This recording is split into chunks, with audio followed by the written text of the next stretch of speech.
اسی چارٹ میں نینڈرتھال کے دماغ کو ہم سے چھوٹا دکھایا گیا تھا، ٹھیک ہے، جبکہ میں نے کہیں پڑھا ہے کہ حقیقت اس کے بالکل برعکس ہے۔ آپ نے بالکل صحیح سنا۔ حقیقت میں نینڈرتھال کا اوسط دماغی سائز ہم سے تھوڑا بڑا تھا۔ تو پھر چارٹ میں غلط کیوں دکھایا گیا؟ کیونکہ ترقی کی سیڑھی والی تصویر میں یہ ممکن ہی نہیں کہ ہم سے پچھلی منزل پر کسی کا دماغ ہم سے بڑا ہو، تو تصویر کو حقیقت کے مطابق نہیں بنایا گیا۔ بلکہ حقیقت کو تصویر کے مطابق توڑ مروڑ دیا گیا۔ بالکل۔ گولڈ گھوڑوں کے ارتقاء کی بھی ایک مثال دیتے ہیں جو تقریباً ہر کتاب میں ملتی ہے۔ جی، ایک چھوٹا سا کتے کے سائز کا جانور جو آہستہ آہستہ آج کے بڑے گھوڑے میں بدل جاتا ہے۔ اور وہ بھی ایک سیدھی لکیر میں۔ اور وہ سیدھی لکیر بھی ایک دھوکہ ہے۔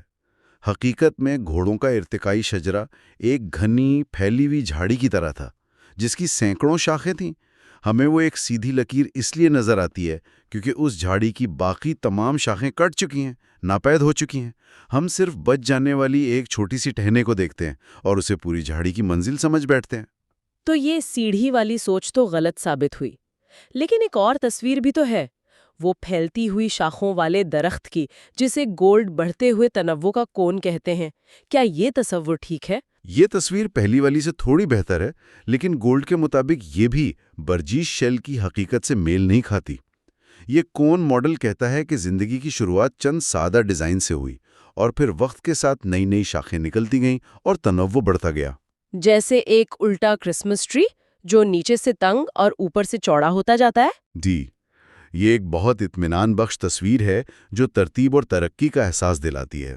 اور برجیز شیل کے شواہد اس اطمینان بخش تصویر کو بھی الٹا کر دیتے ہیں۔ بالکل۔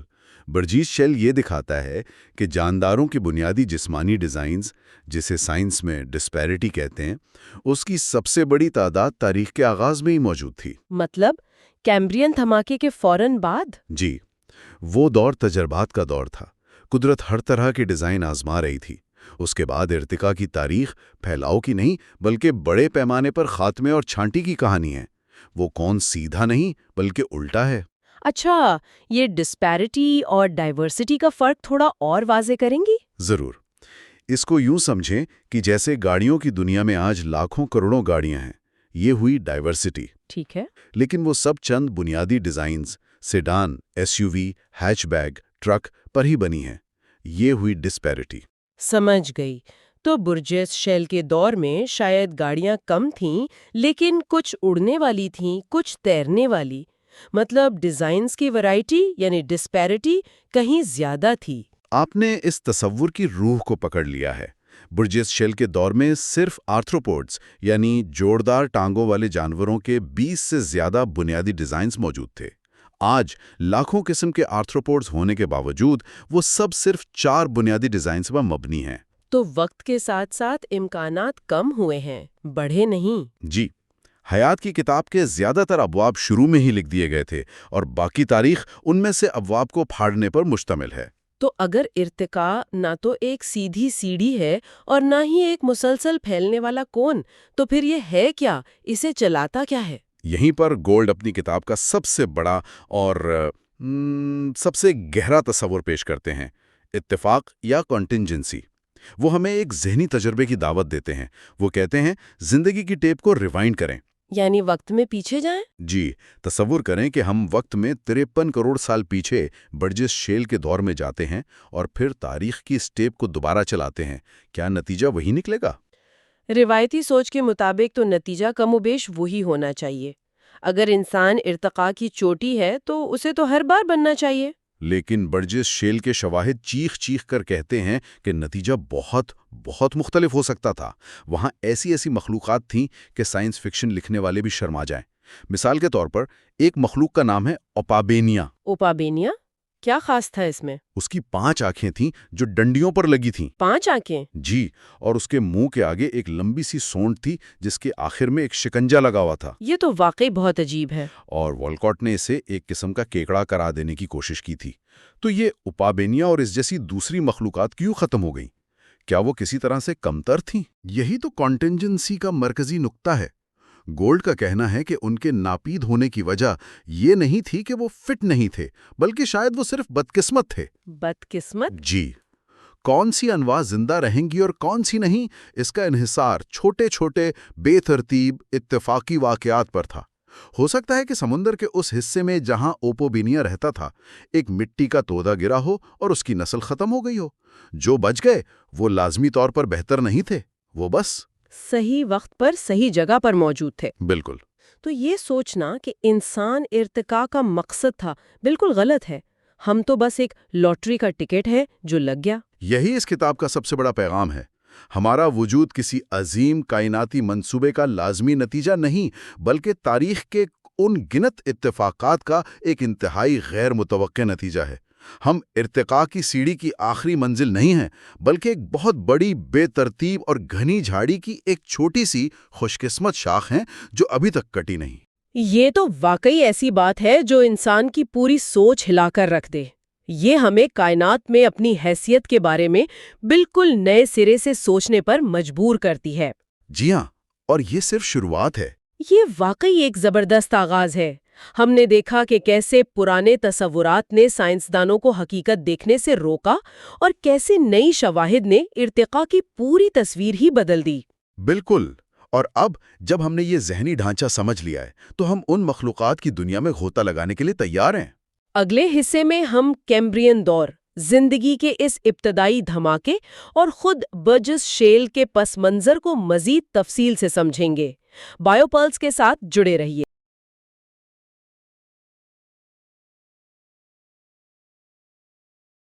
تو آج ہم ان سورسز کا جائزہ لے رہے ہیں جو ہمیں بھیجے گئے ہیں۔ یہ سب زمین پر زندگی کے ایک بہت ہی پر اسرار اور دھماکہ خیز دور یعنی کیمبرین دھماکے کے بارے میں ہیں۔ جی، ہمارے پاس کچھ کلاسک ریسرچ پیپرز ہیں اور اسٹیفن جے گولڈ کی مشہور کتاب ونڈرفل لائف کے کچھ حصے بھی ہیں۔ بالکل، اور ہمارا مقصد یہ سمجھنا ہے کہ زندگی اربوں سال تک اتنی سادہ رہنے کے بعد اچانک اتنی پیچیدہ کیسے ہو گئی، اور اس پورے معاملے نے ڈارون کے لیے اتنی بڑی مشکل کیوں کھڑی کر دی تھی۔ ٹھیک ہے، تو اس کہانی کو سمجھنے کے لیے ہمیں وقت کی گہرائیوں میں جانا پڑے گا۔ ہم سب نے اسکول میں ارضیاتی ادوار کے بارے میں تو پڑھا ہی ہے۔ جی، میزوزوئک، سینوزوئک۔ ہاں، جیسے میزوزوئک ڈائنوسارز کا دور تھا اور سینوزوئک یعنی ممالیہ جانوروں کا، ہمارا اپنا دور۔ لیکن ان سب سے پہلے جو پیلیوزوئک دور تھا، اس کی شروعات ہی ایک ایسے دھماکے سے ہوئی جس نے زندگی کا نقشہ ہی بدل دیا۔ اور یہ جو ادوار کی سرحدیں ہیں، یہ کوئی خیالی لکیریں نہیں ہیں۔ نہیں، بالکل نہیں، یہ زمین پر ہونے والی بہت بڑی تبدیلیوں کی نشاندہی کرتی ہیں، ہے نا؟ بالکل۔ عام طور پر تو یہ سرحدیں بڑے پیمانے پر معدومیت یعنی میس ایکسٹنکشنز کی وجہ سے بنتی ہیں۔ جیسے میزوزوئک اور سینوزوئک کو جو چیز الگ کرتی ہے وہ وہی مشہور تباہی ہے 65 ملین سال پہلے والی، جس میں ڈائناسورز ختم ہو گئے تھے۔ جی۔ اور اسی طرح پیلیوزوئک اور میزوزوئک کی سرحد تاریخ کی سب سے بڑی معدومیت کو ظاہر کرتی ہے۔ اس میں تو سمندری حیات کی 96% اقسام ہی ختم ہو گئی تھیں۔ اچھا۔ لیکن سب سے پرانی اور شاید سب سے دلچسپ سرحد پری کیمبرین اور پیلیوزوئک کے درمیان ہے۔ وہ کسی معدومیت کی وجہ سے نہیں ہے، تو پھر کس وجہ سے ہے؟ بلکہ اس کے بالکل الٹ، زندگی کے ایک اچانک تیز رفتار اور ناقابل یقین پھیلاؤ کی وجہ سے۔ اسی کو کیمبرین دھماکہ یا کیمبرین ایکسپلوژن کہتے ہیں۔ اچھا۔ یہ وہ لمحہ ہے جب فوسل ریکارڈ میں اچانک ہر طرف پیچیدہ کثیر خلوی جانور نظر آنے لگتے ہیں۔ اور یہی وہ دھماکہ ہے جو ڈارون کے لیے ایک بہت بڑا سردرد بن گیا تھا، جیسا کہ ان سورسز میں بار بار ذکر آیا ہے۔ جی، ان کے لیے 2 بڑی پہیلیاں تھیں۔ پہلی تو یہ کہ کثیر خلوی زندگی اتنی دیر سے کیوں آئی؟ زمین کی 4.5 ارب سال کی تاریخ ہے اور یہ سب کچھ آخری 10% حصے میں ہو رہا ہے۔ اس سے پہلے کیا تھا؟ اور دوسری، جو شاید اس سے بھی بڑی پہیلی تھی، وہ یہ کہ یہ پیچیدہ مخلوقات پری کیمبرین چٹانوں میں اپنے سے سادہ پیشروؤں کے بغیر اچانک کیسے نمودار ہو گئیں؟ بالکل۔ ڈارون کا پورا نظریہ تو بدتدریج سست رفتار تبدیلی پر مبنی تھا، لیکن فوسل ریکارڈ ایک دھماکے کی گواہی دے رہا تھا۔ اور دیکھیں، یہ ڈارون کے لیے کوئی معمولی مسئلہ نہیں تھا۔ وہ خود اپنی کتاب آرجن آف سپیشیز میں لکھتے ہیں کہ یہ ان کے نظریے کے خلاف ایک بہت ٹھوس دلیل ہو سکتی ہے۔ اچھا، تو وہ اس کا کیا جواب دیتے تھے؟ وہ امید کرتے تھے کہ مستقبل میں ان سے پہلے کے فوسلز مل جائیں گے، لیکن ایک طویل عرصے تک ایسا نہیں ہوا۔ تو اس سوال کا جواب دینے کے لیے ہمیں کیمبرین دھماکے سے بھی پہلے کی دنیا کو دیکھنا ہوگا۔ جی، اور وہ دنیا، جیسا کہ ہمارے سورسز بتاتے ہیں، حیرت انگیز طور پر سادہ اور ایک لحاظ سے بورنگ تھی۔ بورنگ؟ جی، زمین کی تاریخ کا تقریباً 2/3 حصہ، آپ سوچیں تقریباً 2.5 ارب سال، ہاں۔ صرف سادہ خلیات یعنی پروکیریوٹک سیلز پر مشتمل تھا۔ بیکٹیریا اور آرکیا، بس۔ 2.5 ارب سال؟ یہ اتنا لمبا عرصہ ہے کہ تصور کرنا بھی مشکل ہے۔ اس پورے وقت میں کچھ خاص نہیں بدلا؟ بہت ہی کم۔ پھر تقریباً 700 ملین سال تک زیادہ پیچیدہ یوکیریوٹک خلیات تو آ گئے جن میں ایک واضح نیوکلیس ہوتا ہے، لیکن انہوں نے بھی کوئی بڑا قدم نہیں اٹھایا۔ یعنی وہ کثیر خلوی جانور نہیں بنے؟ نہیں، وہ بس تیرتے رہے، لیکن کثیر خلوی جانوروں کی شکل میں اکٹھے نہیں ہوئے۔ تو اربوں سال تک زندگی ایک ہی سطح پر رکی رہی۔ اچھا، تو یہاں پر ایڈیاکارا فونا کا ذکر آتا ہے۔ سورسز میں ان کا خاصا ذکر ہے۔ کیا یہ وہ گمشدہ پیشرو نہیں تھے جن کی ڈارون کو تلاش تھی؟ بظاہر تو ایسا ہی لگتا تھا، اور کئی دہائیوں تک سائنسدان یہی سمجھتے بھی رہے۔ لیکن جب ان کا بغور جائزہ لیا گیا تو 2 بڑے مسائل سامنے آئے۔ پہلا تو وقت کا تھا۔ یہ فوسلز کیمبرین دھماکے سے کچھ ہی عرصہ پہلے کے ہیں، تقریباً 700 ملین سال پرانے۔ یعنی اربوں سال کا جو خلا ہے وہ پھر بھی باقی رہ گیا، یہ اس خلا کو نہیں بھرتے۔ ٹھیک ہے، اور دوسرا مسئلہ کیا تھا؟ دوسرا اور زیادہ گہرا مسئلہ تھا ان کا ڈیزائن، ان کی ساخت۔ یہ جانور بالکل ہی عجیب تھے۔ عجیب کس لحاظ سے؟ ان کا جسمانی منصوبہ آج کے کسی بھی جانور سے نہیں ملتا۔ کچھ لحاف کی طرح چپٹے تھے، کچھ ڈسک کی شکل کے، کچھ تو ایسے تھے جیسے ہوا بھرے گدے ہوں۔ ان میں منہ، آنتیں یا حرکت کرنے والے اعضاء جیسی کوئی چیز نظر ہی نہیں آتی۔ اچھا۔ اسی لیے اب زیادہ تر سائنسدان یہ مانتے ہیں کہ یہ ارتقاء کی ایک بند گلی تھی۔ یہ کثیر خلوی زندگی کا ایک ناکام تجربہ تھا، ایک ایسی شاخ جو آگے بڑھنے سے پہلے ہی ختم ہو گئی۔ تو گویا یہ ہمارے آباء و اجداد نہیں تھے، بلکہ ایک بالکل الگ طرح کی زندگی تھی جو آئی اور چلی گئی؟ یعنی قدرت نے پہلے کچھ تجربات کیے جو کامیاب نہیں ہوئے؟ بالکل ایسا ہی لگتا ہے، اور یہ واحد تجربہ نہیں تھا۔ ایڈیاکیرا کے بعد اور کیمبرین دھماکے کے عروج سے ذرا پہلے ایک اور پراسرار دور آتا ہے جسے ٹوموٹین کہتے ہیں۔ اچھا، اس میں کیا تھا؟ اس دور میں ہمیں چھوٹے خول والے فوسلز یا اسمال شیلی فونا ملتے ہیں۔ یہ چھوٹے چھوٹے کپ، کونز اور بلیڈز کی شکل کے ہیں جن کا آپس میں کیا تعلق تھا یہ بھی واضح نہیں۔ تو یہ بھی ایک ناکام تجربہ تھا؟ بہت ممکن ہے یہ بھی شاید ایک اور تجربہ تھا جو برجس شیل کی مخلوقات کے آنے سے پہلے ناکام ہو گیا۔ اس سے یہ تصویر بنتی ہے کہ زندگی نے کوئی سیدھا ہموار راستہ اختیار نہیں کیا، بلکہ کئی مختلف راستے آزمائے جن میں سے زیادہ تر بند گلی میں ختم ہو گئے۔ بالکل۔ یہ نقطہ تو فوسل ریکارڈ کی نامکمل نوعیت کو بھی ظاہر کرتا ہے۔ ایک سورس میں اس بارے میں ایک بڑا دلچسپ مذاق لکھا ہے کہ ممالیہ جانوروں کا ارتقاء دانتوں کی کہانی ہے جو آپس میں مل کر قدرت تبدیل شدہ دانت پیدا کرتے ہیں۔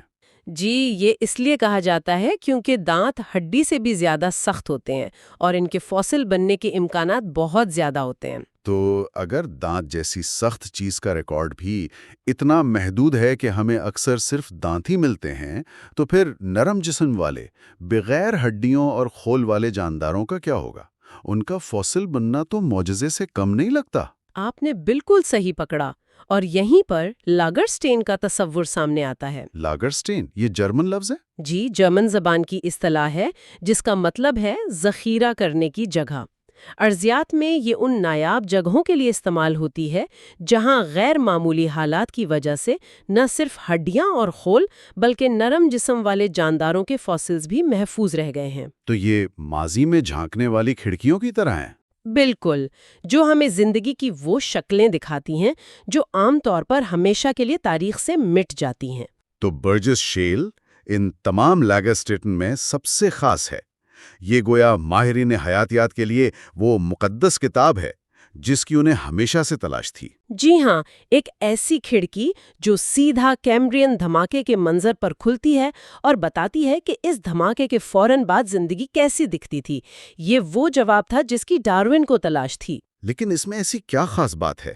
اس کی اصل اہمیت اس کی ڈسپیرٹی یعنی جسمانی ساخت کے تنوع میں ہے۔ ڈسپیرٹی، اس کو ذرا آسان الفاظ میں سمجھائیں۔ ڈسپیرٹی اور ڈائیورسٹی میں کیا فرق ہے؟ بہترین سوال ہے۔ دیکھیں، ڈائیورسٹی کا مطلب ہے ایک ہی ڈیزائن میں مختلف اقسام کا ہونا۔ جیسے دنیا میں چقندر کی ہزاروں اقسام ہیں، لیکن ان سب کا بنیادی جسمانی ڈیزائن ایک ہی ہے۔ یہ ڈائیورسٹی ہے۔ ٹھیک ہے۔ ڈسپیرٹی کا مطلب ہے بنیادی ڈیزائنز کی تعداد۔ تو برجس شیل میں ہمیں صرف مختلف اقسام نہیں ملتی، بلکہ بالکل نئے اور الگ الگ جسمانی ڈیزائنز ملتے ہیں۔ جیسے کہ ایک مخلوق 5 آنکھوں والی ہے، ایک کے جسم پر لمبے لمبے کانٹے ہیں، ایک بالکل کسی اور ہی سیارے کی لگتی ہے۔ یہ ڈسپیرٹی ہے۔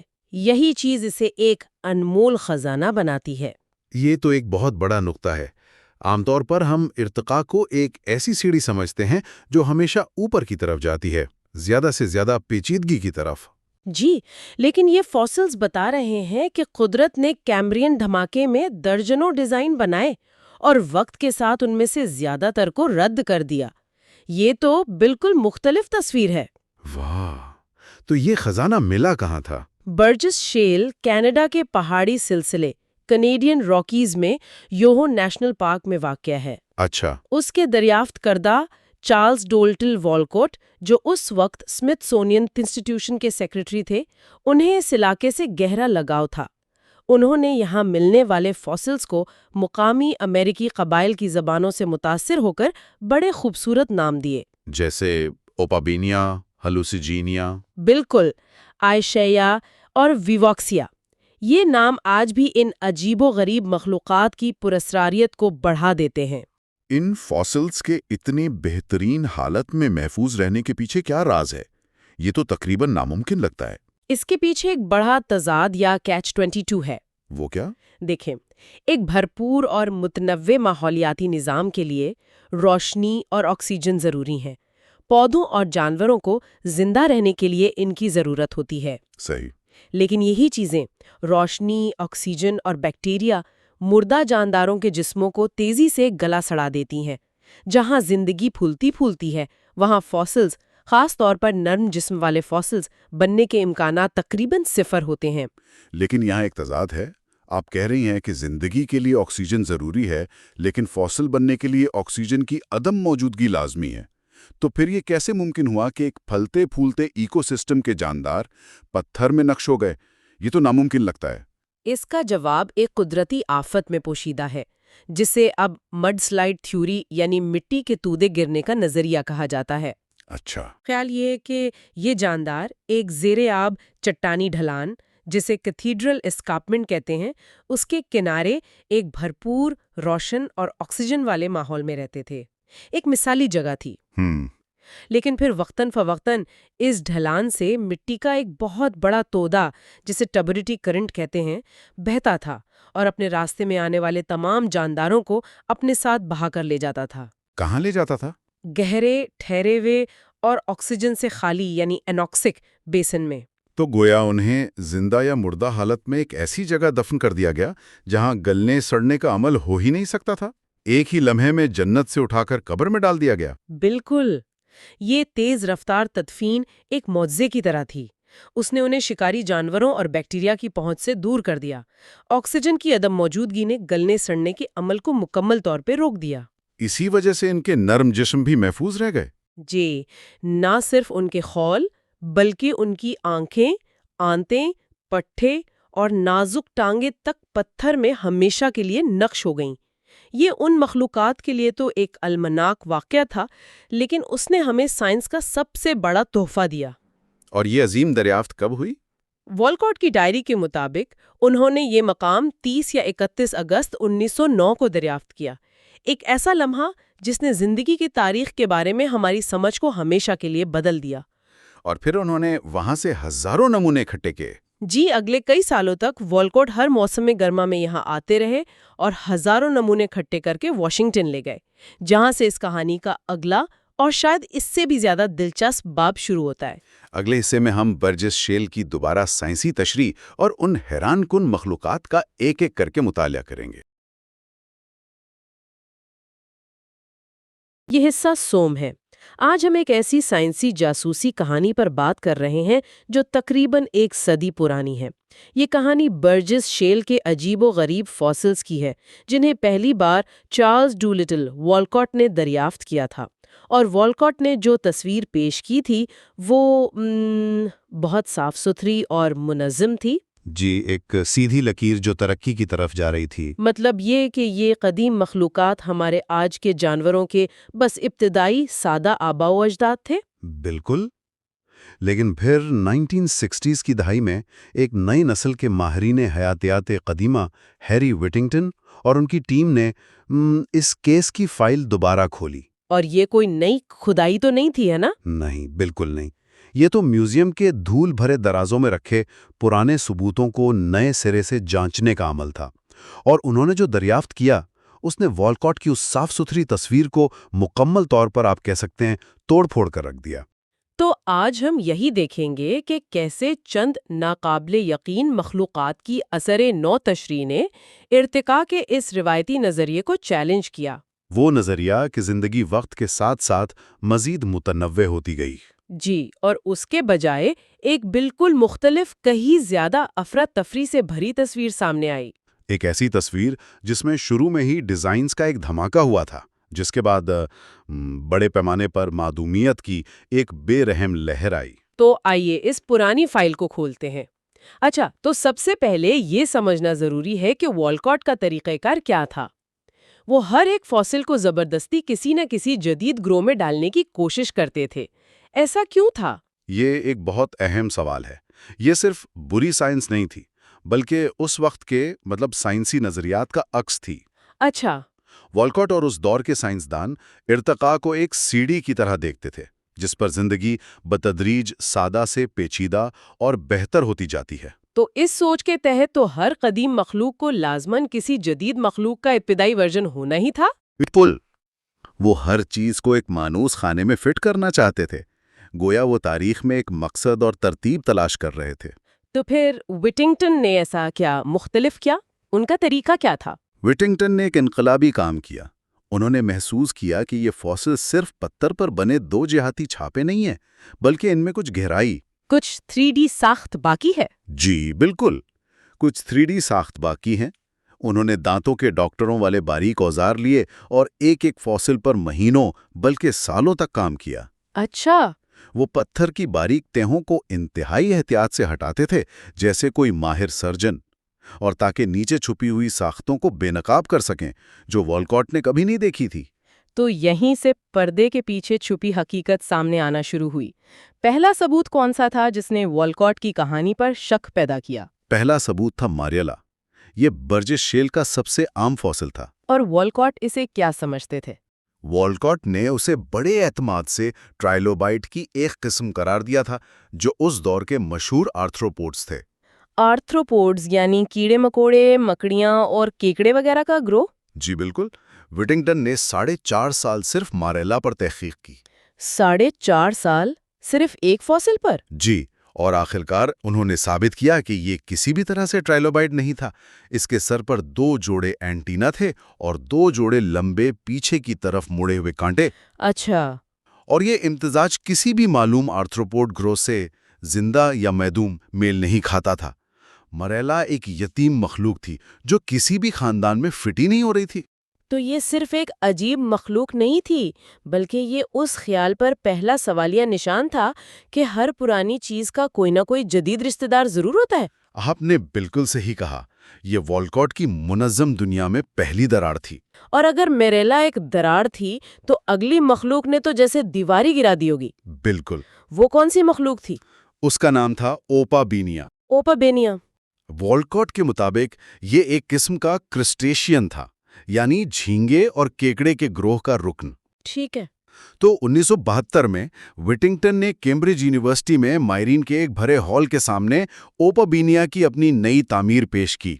جب انہوں نے تصویر دکھائی تو پورا ہال پہلے خاموش ہوا اور پھر ہنس پڑا۔ ہنس پڑا؟ کیا وہ ان کا مذاق اڑا لیے تھے؟ نہیں، یہ تضحیک کی ہنسی نہیں تھی، یہ شدید حیرت اور ناقابل یقینیت کی ہنسی تھی۔ اچھا اچھا۔ جب آپ کا ذہن کسی ایسی چیز کو قبول کرنے سے انکار کر دے جو اتنی عجیب ہو کہ ناممکن لگے، وٹنگٹن نے ایک ایسی مخلوق کی تصویر دکھائی جس کے سر پر 5 آنکھیں تھیں۔ 5 آنکھیں؟ جی 5 آنکھیں، اور سر کے سامنے سے ایک لمبی لچکدار سونڈ نکل رہی تھی جس کے آخر میں ایک پنجہ تھا۔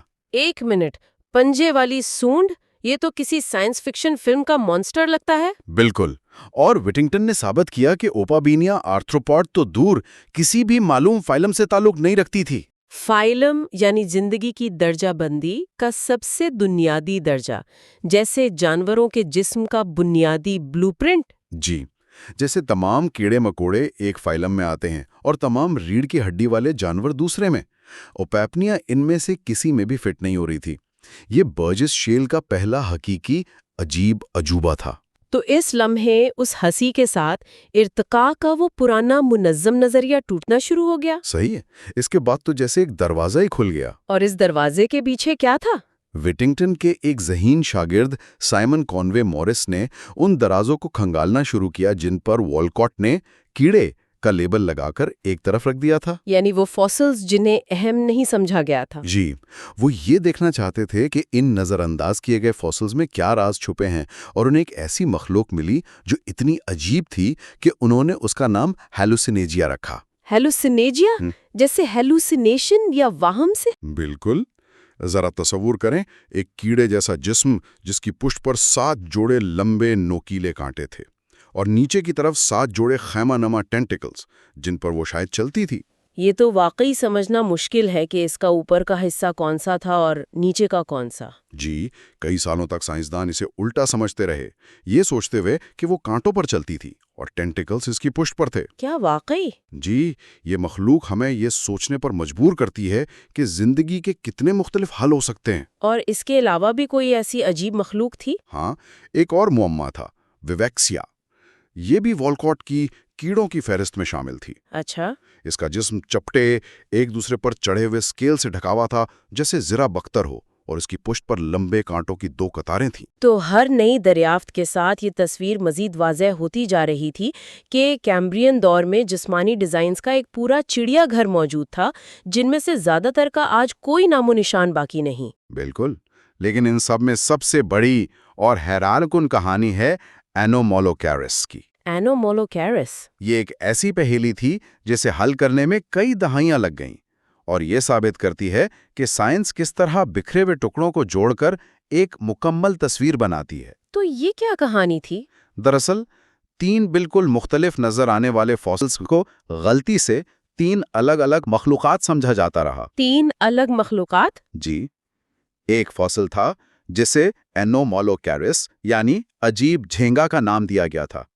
سائنسدانوں کا خیال تھا کہ یہ کسی نامعلوم آرتھروپوڈ کا دھڑ ہے۔ ٹھیک ہے۔ دوسرا فاسل پیٹویا، ایک گول پلیٹ جیسی ساخت تھی جسے سب ایک جیلی فش سمجھتے تھے۔ اور تیسرا فاسل لیگنینیا، ایک نرم جسم والی مخلوق تھی جسے سمندری کھیرا سمجھا جاتا تھا۔ 1 منٹ، آپ یہ کہہ رہے ہیں کہ ایک جھینگے کا دھڑ، ایک جیلی فش اور ایک سمندری کھیرا، یہ سب ایک ہی جانور کے ٹکڑے تھے؟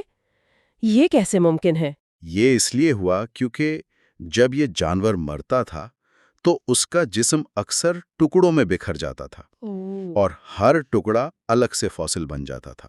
تو پھر یہ راز کھلا کیسے؟ حقیقت کا انکشاف تب ہوا جب ایک سائنسدان کو ایک ایسا نمونہ ملا جس میں عجیب جھینگا یعنی اینومولوکیرس کا بازو جیلی فش یعنی پیٹویا کے منہ کے ساتھ جڑا ہوا تھا۔ تب ساری تصویر واضح ہوئی۔ جی، اینومولوکیرس کا فاسل دراصل اس کا شکار کرنے والا بازو تھا۔ پیٹویا نامی جیلی فش اس کا گول اناناس کے قتلے جیسا منہ تھا۔ اور اس میں دانت بھی تھے؟ جی، تیز دانتوں کی قطاریں۔ اور لیگینیا نامی سمندری کھیرا اس کا بڑا تیرنے والا جسم تھا۔ تو یہ سب مل کر کیا بناتے تھے؟ یہ سب مل کر کیمبرین سمندروں کے سب سے بڑے شکاری کو تشکیل دیتے تھے، جو تقریباً 2 فٹ لمبا تھا۔ 2 فٹ؟ اس دور کے حساب سے تو یہ بہت بڑا ہوگا۔ جی، یہ اس دور کا حقیقی بادشاہ تھا، ایک ایسا عفریت جس کا کسی نے تصور بھی نہیں کیا تھا۔ یہ تو واقعی ایک جاسوسی کہانی کا کلائمیکس ہے۔ تو ان تمام دریافتوں نے مل کر زندگی کی تاریخ کے بارے میں ہمارے پرانے خیالات کو کیسے بدلا؟ اس نے والکاٹس کے کون آف انکریزنگ ڈائیورسٹی یعنی بڑھتے ہوئے تنوع کے مخروطی ماڈل کو مکمل طور پر الٹ دیا۔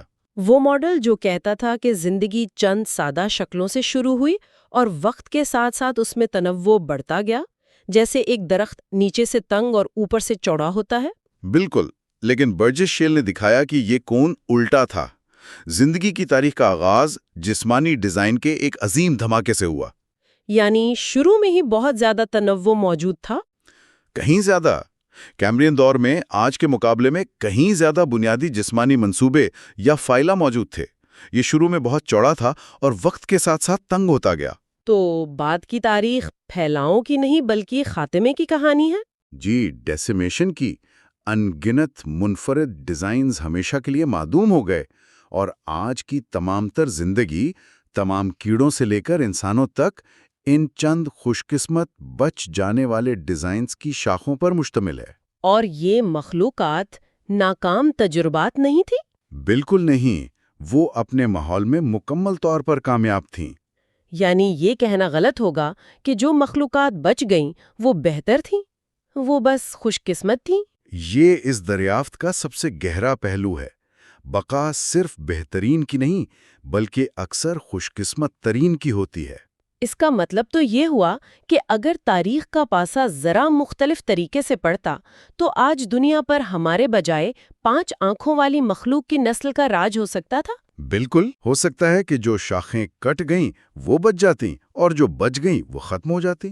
تو والکاٹ کے منظم، پریڈکٹیبل اور ترقی کے منازل طے کرتی ہوئی دنیا سے ہم وٹنگٹن اور ان کی ٹیم کی دریافت کردہ ایک غیر متوقع، بے ترتیب اور اتفاقات سے بھری دنیا میں آ پہنچے ہیں۔ جی، برجس شیل ہمیں بتاتا ہے کہ زندگی کی تاریخ کوئی سیدھی لکیر نہیں، بلکہ ایک شاخ در شاخ جھاڑی ہے جسے معدومیت کی کینچی نے بے رحمی سے کاٹا ہے۔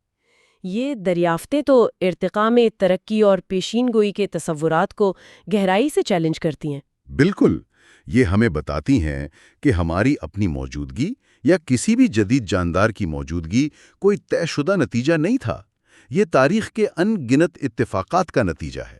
تو اگر تاریخ کی ٹیپ کو دوبارہ چلایا جائے تو نتیجہ وہی نہیں نکلے گا؟ اس بات کا کوئی امکان نہیں۔ شاید بالکل مختلف مخلوقات بچ جاتی اور دنیا آج بالکل مختلف ہوتی۔ اگلے حصے میں ہم چارلز والکاٹ کے نظریات اور تاریخ کے سائنسی مفہوم پر بات کریں گے۔ آج ہم اپنی گفتگو کے چوتھے حصے میں ہیں، اور آج کا موضوع وہ ایک شخص اور ایک بہت بڑے راز کے گرد گھومتا ہے۔ جی، وہ شخص ہیں چارلز ڈولٹل والکاٹ۔ اپنے وقت میں امریکہ کے شاید سب سے بڑے ماہر ریکارڈیات تھے، اور انہوں نے ہی 1909 میں برجس شیل کے وہ حیرت انگیز فاسلز دریافت کیے جن پر ہم بات کرتے آ رہے ہیں۔ بالکل۔ تو پھر راز کیا ہے؟ راز یہ ہے کہ ایک اتنا ذہین، اتنا تجربہ کار سائنسدان اپنی زندگی کی سب سے بڑی دریافت کو اتنی بری طرح غلط کیسے سمجھ سکتا ہے؟ یہ ایک بہت بڑا سائنسی معمہ ہے۔ اور دیکھیں، یہ صرف ایک شخص کی غلطی کا قصہ نہیں ہے، یہ اس سے کہیں زیادہ گہرا ہے۔ یہ اس بات کی کہانی ہے کہ سائنس کیسے کام کرتی ہے، ہمارے اپنے نظریات، ہمارے تعصبات کیسے ثبوتوں پر پردہ ڈال دیتے ہیں۔ جی بالکل۔ والکاٹ نے برجس شیل کی ہر عجیب و غریب مخلوق کو زبردستی ان گروہوں میں فٹ کرنے کی کوشش کی جو پہلے سے موجود تھے۔ گولڈ نے اس عمل کو ایک بڑا دلچسپ نام دیا ہے، شو ہورننگ۔ شو ہورننگ؟ یہ کوئی تکنیکی اصطلاح تو نہیں لگتی؟ نہیں، بالکل نہیں۔ اس کا مطلب ہے زبردستی کسی چیز کو وہاں ٹھونسنا جہاں وہ فٹ نہ ہوتی ہو، جیسے آپ ایک بڑا جوتا ایک چھوٹے ڈبے میں ڈالنے کی کوشش کریں۔ اچھا۔ والکاٹ کے پاس یہ ناقابل یقین عجیب فاسلز تھے، لیکن ان کے ذہن میں پہلے سے ہی کیڑے، کرسٹیشنز، ان سب کے ڈبے بنے ہوئے تھے، تو انہوں نے ہر نئے جانور کو انہی پرانے ڈبوں میں ڈال دیا۔ تو آئیے والکاٹ کے بارے میں تھوڑی بات کرتے ہیں۔ وہ کون تھے؟ مطلب کوئی عام سائنسدان تو نہیں تھے، ہے نا؟ نہیں، یہی تو اس کہانی کا سب سے دلچسپ پہلو ہے۔ وہ کوئی عام سائنسدان ہرگز نہیں تھے۔ وہ اپنے دور کے، آپ کہہ سکتی ہیں، سائنس کے بادشاہ تھے۔ اچھا۔ اسمتھسونین انسٹیٹیوشن کے secretary, U S geological survey کے ڈائریکٹر، صدر کے مشیر۔ وہ ایک ایسی شخصیت تھے جن سے اتنی بڑی غلطی کی توقع ہی نہیں کی جا سکتی تھی۔ اور اسی لیے یہ معاملہ اتنا اہم ہے۔ جی، وہ ایک بہترین منتظم تھے، ادارے چلا سکتے تھے، لیکن وہ کوئی انقلابی مفکر نہیں تھے۔ ان کا ذہن روایتی اور قدامت پسند تھا۔ اور یہی اعتراض اس کہانی کو اتنا دلچسپ بناتا ہے۔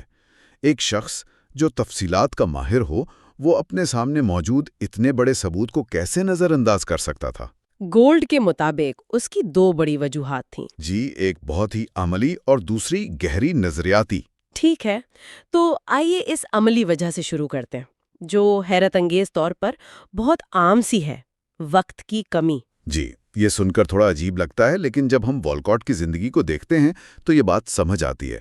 1909 کے بعد وہ ایک سائنسدان سے زیادہ ایک ایڈمنسٹریٹر بن چکے تھے۔ مطلب میٹنگز، بجٹ، فنڈ ریزنگ۔ بالکل، ان کی ذاتی ڈائریاں اور خطوط یہی بتاتے ہیں۔ ان کی زندگی انتظامی ذمہ داریوں، پھر کچھ خاندانی سانحات اور کاروباری سرمایہ کاری میں گھری ہوئی تھی۔ یعنی ان کے پاس وہ ذہنی سکون اور وقت ہی نہیں تھا جو ایسی انقلابی دریافت پر غور و فکر کے لیے چاہیے ہوتا ہے۔ درست، سائنسی دریافت صرف فوسل کو چٹان سے نکالنا نہیں ہوتا، اس پر مہینوں، سالوں تک سوچنا ہوتا ہے، اسے بار بار دیکھنا ہوتا ہے۔ اور والکوٹ ہمیشہ یہی سوچتے رہے کہ وہ جلد ہی ان پر کام کریں گے۔ لیکن وہ جلد کبھی نہیں آیا۔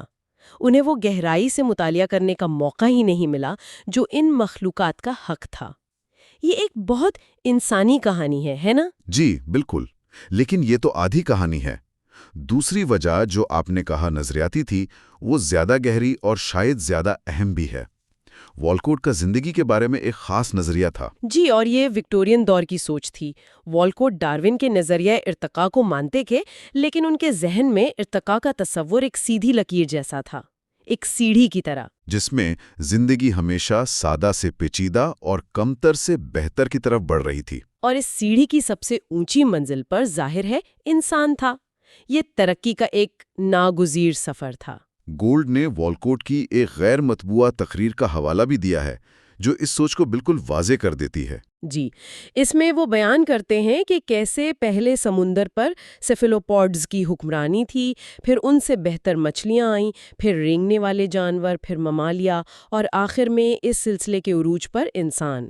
اور دلچسپ بات یہ ہے کہ وہ اسی تقریر میں حیاتیاتی ارتقاء کے بعد انسانی ٹیکنالوجی کی ترقی کو بھی جوڑ دیتے ہیں، نیزے سے بندوق، پھر ریلوے۔ بالکل، ان کے لیے یہ سب ایک ہی عظیم، مسلسل اور قابل پیشگوئی ترقی کا حصہ تھا۔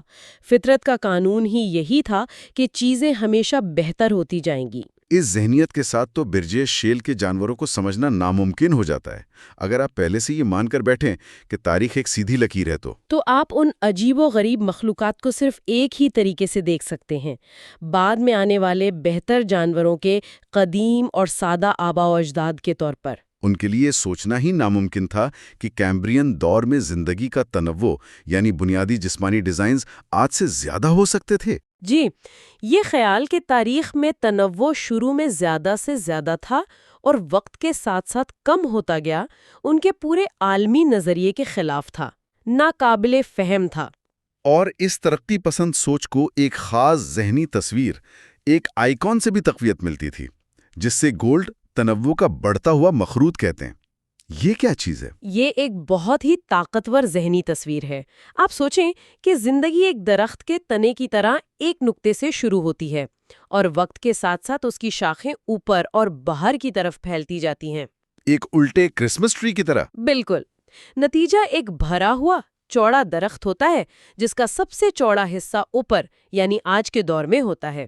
یہ نظریہ کہتا ہے کہ تنوع ہمیشہ وقت کے ساتھ بڑھتا ہے۔ اور یہ تصویر ہماری کتابوں میں بھی عام ہے، ارنسٹ ہیکل کے بنائے ہوئے مشہور ارتقائی درخت۔ جی، اور والکوٹ اس تصویر کے گہرے اثر میں تھے۔ گولڈ ایک بہترین مثال دیتے ہیں۔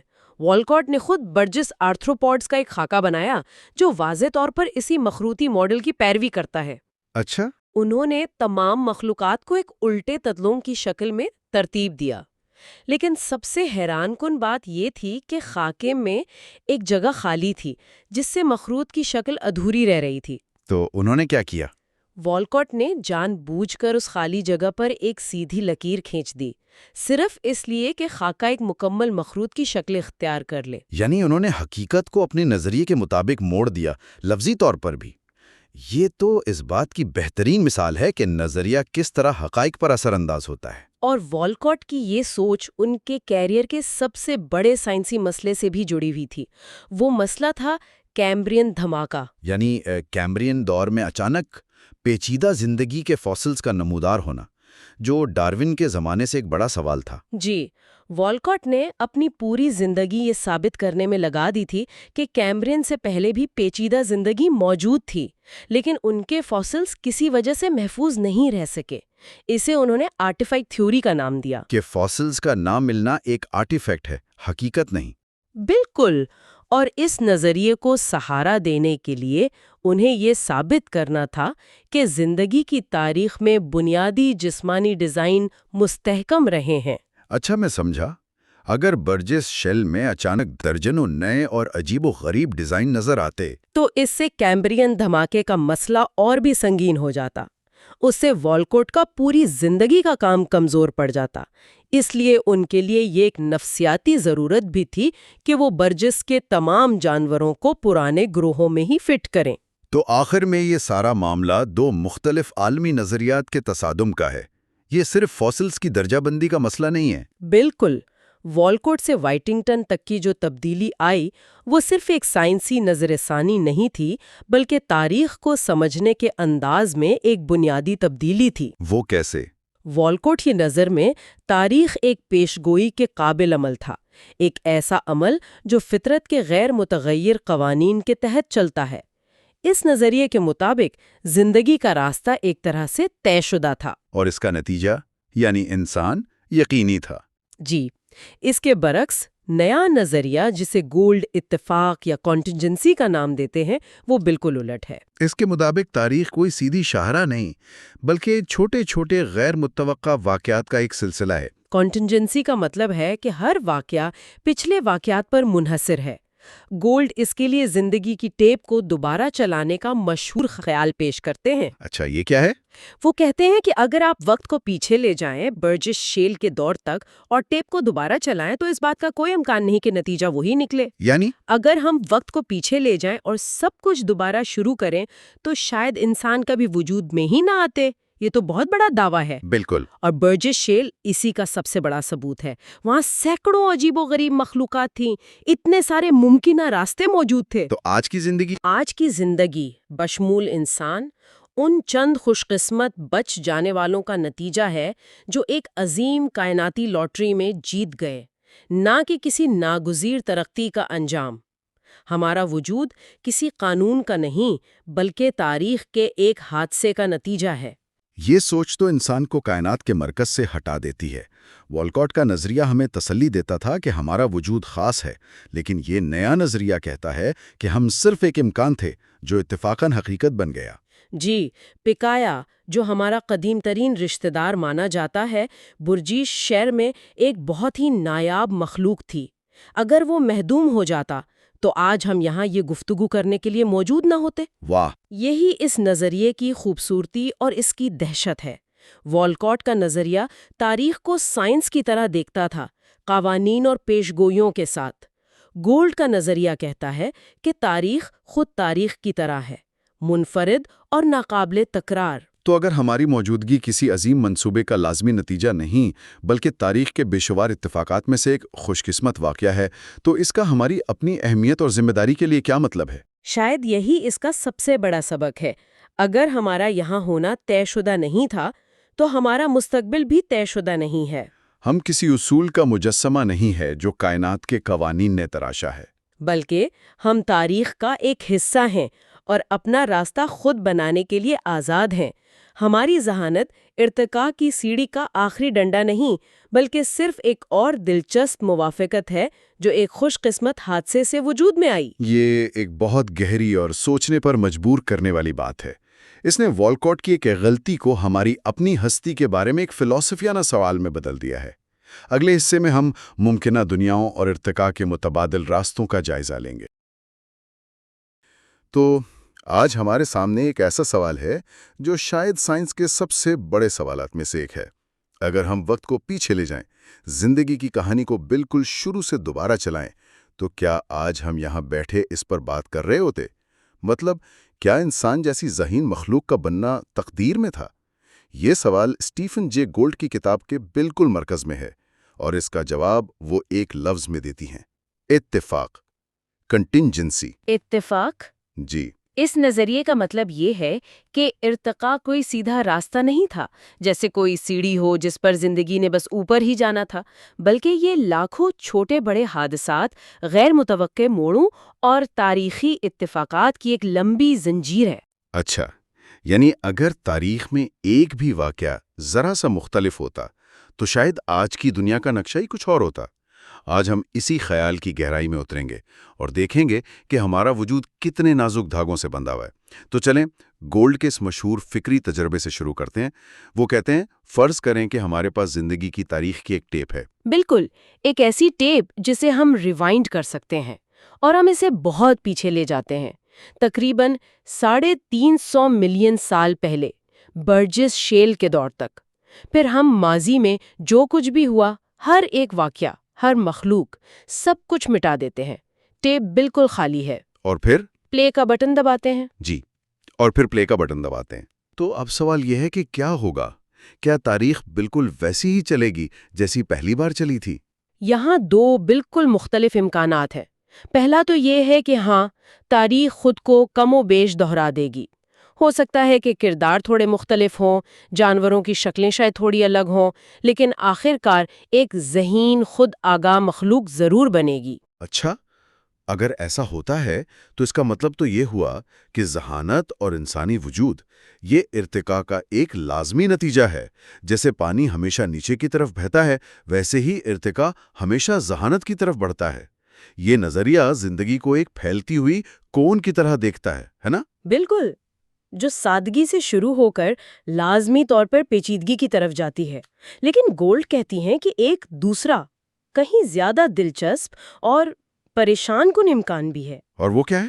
وہ یہ ہے کہ ہر بار جب آپ ٹیپ چلائیں گے، ایک بالکل نئی اور ناقابل پیشگوئی تاریخ رقم ہوگی۔ ہو سکتا ہے ایک دنیا میں ذہین آکٹوپس سمندروں پر راج کریں، واہ! دوسری دنیا میں شاید زندگی خشکی پر قدم ہی نہ رکھ پائے، اور ایک تیسری دنیا میں شاید صرف بیکٹیریا ہی رہ جائیں۔ ایک منٹ، کیا وہ یہ کہہ رہی ہیں کہ ہمارا وجود یعنی انسانوں کا وجود محض ایک حادثہ ہے؟ یہ بات تو ہضم کرنا تھوڑی مشکل ہے نا؟ یہی تو۔ اس کا مطلب تو یہ ہوا کہ کائنات میں ہمارا کوئی خاص مقام نہیں، ہم بس ایک ممکنہ نتیجے میں سے ایک ہیں جو اتفاق سے وجود میں آ گیا۔ یہی گولڈ کے نظریے کا نچوڑ ہے، اور یہی برجیش شیل کے خاتمے یعنی ڈیسیمیشن کے ماڈل کی تائید کرتا ہے، جس پر ہم نے پچھلی بار بات کی تھی۔ یعنی زندگی کی شروعات میں بہت سی عجیب و غریب شاخیں تھیں، اور جو بچ گئیں وہ بہترین نہیں تھیں، بلکہ صرف خوش قسمت تھیں۔ صرف خوش قسمت تھیں۔ ہمارا وجود بھی اسی خوش قسمتی کا نتیجہ ہے۔ یہاں اتفاق کا مطلب یہ نہیں کہ سب کچھ رینڈم ہے، بلکہ اس کا مطلب یہ ہے کہ ہر واقعہ اگلے واقعات کے دروازے کھولتا ہے یا بند کرتا ہے۔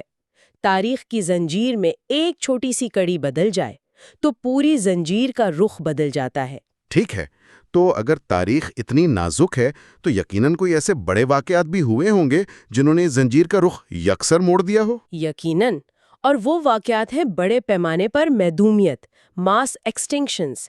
یہ وہ وقت ہوتے ہیں جب ارتقاء کے سارے اصول بدل جاتے ہیں۔ آپ کا مطلب ہے ڈارون کا سروائیول آف دا فٹسٹ والا اصول ہمیشہ کام نہیں کرتا؟ بالکل نہیں۔ عام حالات میں یہ اصول بالکل ٹھیک کام کرتا ہے۔ جو جاندار اپنے ماحول سے سب سے زیادہ مطابقت رکھتا ہے وہ کامیاب ہوتا ہے۔ لیکن جب 65 ملین سال پہلے ایک سیارچہ زمین سے ٹکرایا تو اسے کوئی فرق نہیں پڑا کہ ایک ڈائناسور کتنا بڑا، تیز یا طاقتور تھا۔ سارے اصول ختم۔ سارے اصول کھڑکی سے باہر چلے گئے۔ یہ تو بہت دلچسپ بات ہے۔ تو پھر ایسے وقت میں بقا کا اصول کیا ہوتا ہے؟ گولڈ اس کے لیے پھیپھڑوں والی مچھلی یعنی لنگ فش کی شاندار مثال دیتی ہیں۔ تصور کریں کہ ایک تالاب میں ایک مچھلی ہے جو ہر لحاظ سے بہترین ہے۔ وہ سب سے تیز تیرتی ہے، بہترین شکار کرتی ہے، اپنے ماحول میں مکمل طور پر کامیاب ہے۔ یعنی وہ فٹسٹ ہے۔ بالکل۔ لیکن اسی تالاب میں ایک اور مچھلی بھی ہے جو تھوڑی عجیب ہے۔ وہ اتنی اچھی تیراک نہیں، لیکن اس کے پاس اتفاق سے ایک ایسی خصوصیت ہے جو عام حالات میں زیادہ کارآمد نہیں۔ اس کے پاس پھیپھڑے ہیں۔ پھیپڑے مچھلی کے پاس؟ جی، اب فرض کریں کہ شدید خشک سالی ہوتی ہے اور وہ تالاب سوکھ جاتا ہے۔ تو وہ بہترین فٹسٹ مچھلی تو مر جائے گی۔ وہ مر جائے گی کیونکہ اس کی تمام خوبیاں پانی کے لیے تھیں، لیکن وہ عجیب مچھلی اپنے پھیپھڑوں کی بدولت شاید کیچڑ میں زندہ رہ جائے یا ایک تالاب سے دوسرے تک رینگ کر پہنچ جائے۔ اس کی بقا اس کی برتری کی وجہ سے نہیں ہوئی، بلکہ صرف اس لیے کہ اس کے پاس صحیح وقت پر صحیح چیز تھی، خوش قسمتی سے۔ بالکل، صرف خوش قسمتی سے۔ تو اس کا مطلب ہے کہ سروائیول آف دا فٹسٹ کا مشہور اصول صرف اچھے وقتوں کے لیے ہے۔ جب کوئی بڑی آفت آتی ہے تو یہ سروائیول آف دا لکیسٹ بن جاتا ہے۔ یہ تو ارتقاء کو دیکھنے کا پورا نظریہ ہی بدل دیتا ہے۔ یہی گولڈ کا مرکزی نقطہ ہے، بقا ایک لاٹری بن جاتی ہے، اور اسی منطق کی بنیاد پر گولڈ ہمیں کچھ ایسی ممکنہ دنیاؤں کی سیر کرواتی ہیں جو وجود میں آ سکتی تھیں اگر تاریخ کی لاٹری کا کوئی ایک بھی نمبر مختلف نکلتا۔ یہ سننے میں بہت دلچسپ لگ رہا ہے۔ کون سی ہیں وہ ممکنہ دنیایں؟ پہلی دنیا تو سب سے بنیادی اور شاید سب سے زیادہ خوفناک ہے، ایک ایسی دنیا جہاں صرف خوردبینی جاندار ہوں، یعنی بیکٹیریا اور آرکیا۔ ہمیں یہ یاد رکھنا چاہیے کہ زمین پر زندگی تقریباً 2.5 ارب سال تک صرف انہی سادہ خلیات پر مشتمل رہی۔ 2.5 ارب سال؟ جی، پیچیدہ خلیات کا بننا یعنی یوکیریوٹس کا ارتقاء کوئی گارنٹی نہیں تھا۔ کمال ہے، یعنی اربوں سال تک زمین پر کچھ بھی بڑا نہیں ہوا۔ یہ سوچنا ہی عجیب ہے کہ یہ پہلا قدم ہی اگر نہ اٹھایا جاتا تو آگے کی پوری کہانی ہی نہ ہوتی۔ بالکل۔ اب دوسری ممکنہ دنیا کا تصور کریں۔ یہ کیمبرین دور سے بھی پہلے کی بات ہے۔ اس وقت زمین پر پہلے کثیر الخلوی جاندار رہتے تھے جنہیں ایڈیاکارا فونا کہا جاتا تھا۔ یہ بہت عجیب و غریب مخلوقات تھیں، لحاف جیسی، پائپ جیسی، اور ان کا ہمارے کسی بھی جانور سے کوئی تعلق نہیں تھا۔ وہ ارتقاء کا ایک بالکل الگ تجربہ تھے۔ اور وہ تجربہ ناکام ہو گیا۔ وہ ناکام ہو گیا، لیکن اگر وہ کامیاب ہو جاتے اور کیمبرین دور کے جاندار یعنی ہمارے آباء و اجداد ناکام ہو جاتے تو آج زمین پر جو زندگی ہوتی اس کا حیاتیاتی ڈھانچہ ہماری سمجھ سے بالکل باہر ہوتا۔ شاید کوئی ہڈی نہ ہوتی، کوئی خون نہ ہوتا، کوئی دماغ نہ ہوتا، ایک بالکل اجنبی دنیا۔ پھر برجیس شیل کی اپنی لاٹری بھی ہے۔ ہم نے ان عجیب و غریب مخلوقات کی بات کی تھی، وہ 5 آنکھوں والا اوپابینیا، وہ کانٹوں سے بھرا ہوا ویویکسیا، یہ کسی سائنس فکشن فلم کے کردار لگتے ہیں۔ اور وہ سب ہمارے آباء و اجداد کے ساتھ بقا کی دوڑ میں شامل تھے۔ اگر اس دور کے خاتمے کے بعد اوپابینیا بچ جاتا اور ہمارا ننھا سا جد امجد پکائیا ختم ہو جاتا تو آج زمین پر ریڑھ کی ہڈی والے جانور ہی نہ ہوتے۔ مطلب کوئی مچھلی نہیں، کوئی ممالیہ نہیں، کوئی پرندہ نہیں، کوئی انسان نہیں، کچھ بھی نہیں۔ یہ سوچنا ہی عجیب ہے کہ دنیا کیسی ہوتے اگر اوپابینیا لاٹری جیت جاتا۔ اچھا، آگے کیا ہے؟ ایک اور امکان یہ تھا کہ زندگی کبھی خشکی پر آتی ہی نہیں، سمندر میں زندگی پھلتی پھولتی رہتی، لیکن زمین ایک خاموش ہری بھری سلطنت ہوتی جس پر صرف پودے اور شاید کچھ کیڑے مکوڑے ہوتے۔ لیکن مچھلیاں خشکی پر کیوں نہ آتیں؟ یہ تو ارتقاء کا ایک بڑا قدم سمجھا جاتا ہے۔ اسے بھی لازمی نہ سمجھیں۔ زیادہ تر مچھلیوں کے پر یا فنز اتنے کمزور تھے کہ وہ زمین پر جسم کا بوجھ اٹھا ہی نہیں سکتے تھے۔ صرف مچھلیوں کا ایک چھوٹا سا گروہ تھا، ریپیڈسٹینز، جن کے پروں میں اتفاقاً ہڈیوں کا ایک ایسا مضبوط ڈھانچہ موجود تھا جو بعد میں ٹانگوں میں تبدیل ہو سکتا تھا۔ صرف ایک چھوٹا سا گروہ؟ جی، اگر وہ چھوٹا سا گروہ کسی بیماری، کسی شکاری یا کسی ماحولیاتی تبدیلی کی وجہ سے ختم ہو جاتا تو بس خشکی پر ریڑھ کی ہڈی والوں کا کھیل ختم۔ ناقابل یقین! یعنی آج زمین پر کوئی پرندہ، کوئی جانور، کوئی انسان نہ ہوتا صرف اس لیے کہ مچھلیوں کے ایک چھوٹے سے گروہ کو زکام ہو گیا تھا۔ تاریخ واقعی بہت نازک ہے۔ بالکل۔ اور فرض کریں کہ جانور خشکی پر آ بھی گئے اور ممالیہ جانور ارتقاء پذیر بھی ہو گئے، تب بھی ان کی بادشاہت یقینی نہیں تھی۔ ڈائناسورز کے خاتمے کے بعد ایک خلا پیدا ہوا، اور اس خلا کو پر کرنے کے لیے صرف ممالیہ جانور ہی نہیں تھے۔ تو اور کون تھا مقابلے میں؟ پرندے، لیکن عام پرندے نہیں۔ ہم بات کر رہے ہیں ڈائٹریما جیسے دیو ہیکل نہ اڑنے والے شکاری پرندوں کی۔ یہ 7 فٹ لمبے شکاری گھے جن کی چونچ کسی کلہاڑی کی طرح تھی۔ 7 فٹ؟ جی، شمالی امریکہ اور یورپ میں انہوں نے ابتدائی ممالیہ جانوروں کا خوب شکار کیا، اور جنوبی امریکہ میں تو ان کے رشتہ داروں فوروہیسڈز نے لاکھوں سال تک راج کیا۔ ممالیہ جانوروں کا جیتنا پہلے سے طے شدہ نہیں تھا۔ تو ممالیہ جانوروں کو سیارے کا کنٹرول حاصل کرنے کے لیے دیو ہیکل قاتل پرندوں سے لڑنا پڑا۔ یہ تو ایک ایسی فلم ہے جو میں ضرور دیکھوں گا۔ بالکل، اور آخرکار سب سے نازک اور سب سے ذاتی اتفاق، خود ہمارا ارتقاء۔ ہم یہ سوچنا پسند کرتے ہیں کہ انسانی ارتقاء ایک عالمی رجحان تھا، ایک عظیم مارچ جو پوری دنیا میں ہو رہا تھا۔ حقیقت اس سے بہت مختلف ہے۔ ہومو سیپینز افریقہ میں ایک بہت چھوٹی مقامی آبادی کے طور پر نمودار ہوئے۔ اور ہم اکیلے نہیں تھے، دوسری انسانی انواع بھی تھیں، جیسے نینڈرتھال۔ یقیناً، اور نینڈرتھال ہم سے زیادہ ٹھنڈے موسم کے عادی تھے اور شاید جسمانی طور پر زیادہ مضبوط بھی، لیکن وہ محدوم ہو گئے اور ہم بچ گئے۔ کیوں؟ اس پر بحث جاری ہے، لیکن یہ بات یقینی ہے کہ ہماری بقا کی کوئی گارنٹی نہیں تھی۔ ہماری اپنی نسل کا وجود بھی ایک انتہائی نازک اور اتفاقی واقعہ ہے۔ جب میں ان تمام ممکنہ دنیاؤں کے بارے میں سنتا ہوں تو ایک ہی بات ذہن میں آتی ہے۔ ایسا محسوس نہیں ہوتا کہ ہم نے کوئی دوڑ جیتی ہے، بلکہ ایسا لگتا ہے جیسے ہم نے لاکھوں ٹکٹ خریدے تھے اور اتفاق سے ہمارا ہر ایک ٹکٹ نکلتا گیا۔ یہی اس کتاب کا سب سے گہرا سبق ہے۔ زندگی کی تاریخ سادہ خلیے سے لے کر خود ہماری نسل تک ایسے ہزاروں فیصلہ کن موڑوں سے بھری پڑی ہے جہاں نتیجہ کچھ بھی ہو سکتا تھا۔ ہمارا یہاں ہونا کوئی کائناتی تقدیر نہیں، بلکہ تاریخ کے رحم و کرم پر ملنے والا ایک ناقابل یقین تحفہ ہے۔ اس سب کے بعد ایک آخری سوال ذہن میں آتا ہے۔ کیا برجس شیل کے اس عظیم ڈرامے میں، اس لاٹری میں، کوئی ایک ایسا جاندار تھا جس کا بچ جانا باقی سب سے زیادہ اہم تھا؟ ہمارے وجود کے لیے سب سے فیصلہ کن اتفاق کون سا تھا؟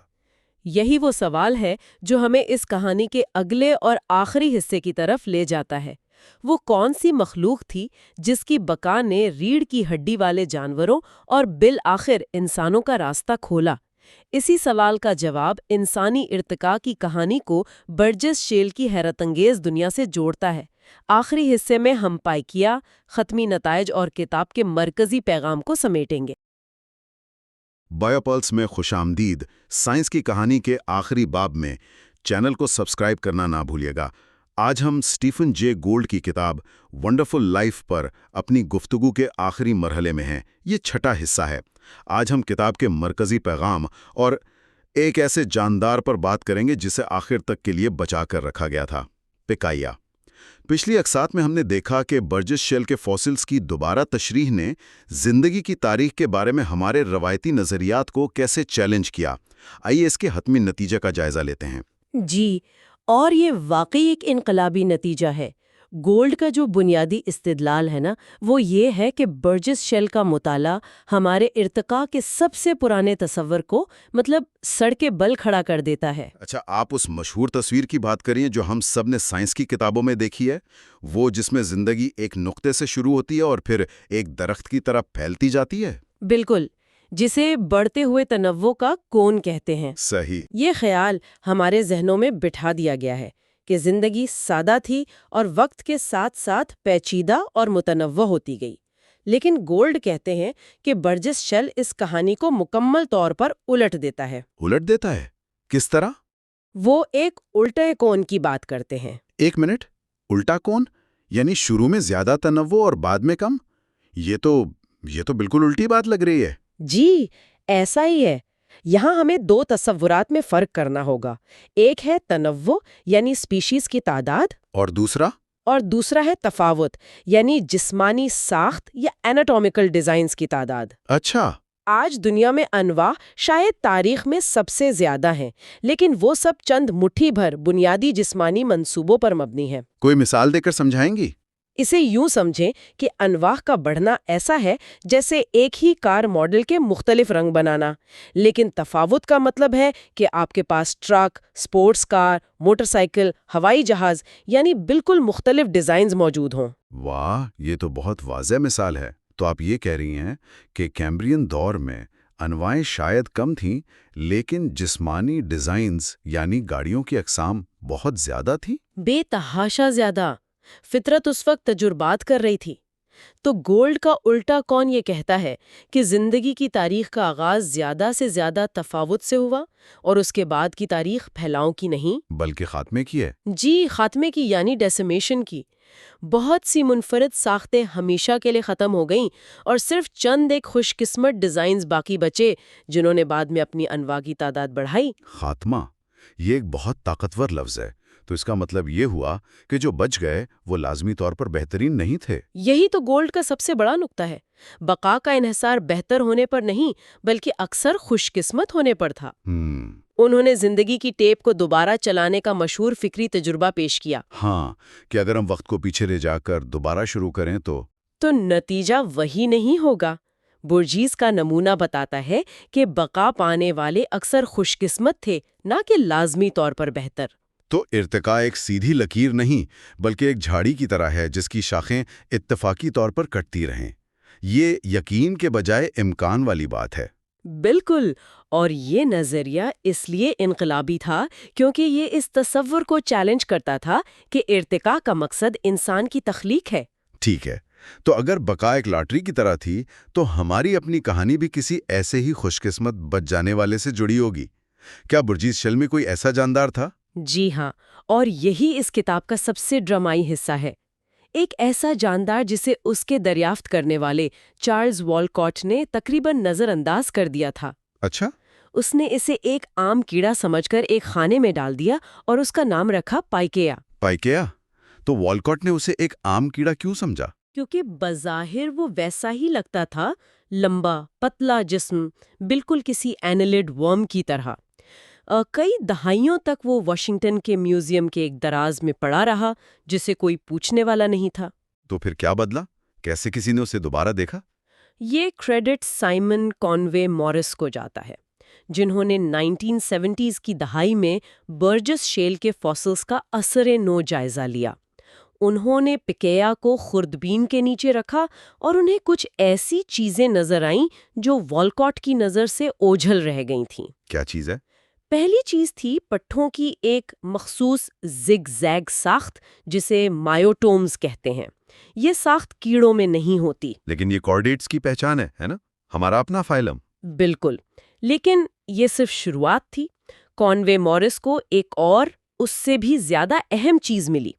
فاسل کے اندر اس کی پشت کے ساتھ ساتھ ایک پتلی گہری لکیر نظر آ رہی تھی۔ اور وہ کیا تھی؟ وہ ایک نوٹوکارڈ تھا۔ نوٹوکارڈ، یہ لفظ میں نے بائیولوجی میں سنا ہے۔ یہ کیا چیز ہے اور اتنی اہم کیوں ہے؟ یہ وہ بنیادی ڈھانچہ تھا جس نے ابتدائی کارڈیٹس کو سہارا دیا، اس سے پہلے کہ مکمل ریڑھ کی ہڈی وجود میں آئے۔ آج بھی تمام ورٹیبریٹس کی نشوونما کے ابتدائی مراحل میں نوٹوکارڈ بنتا ہے جو بعد میں ریڑھ کی ہڈی میں تبدیل ہو جاتا ہے۔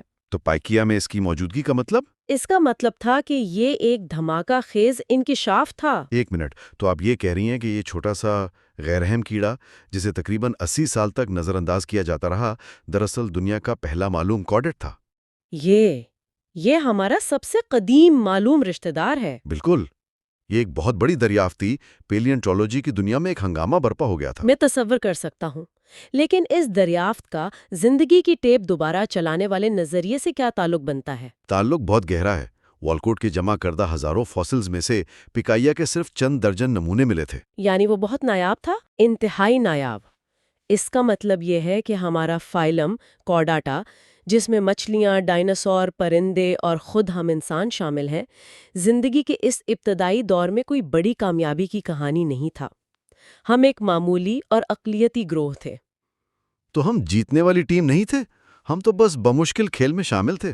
بمشکل۔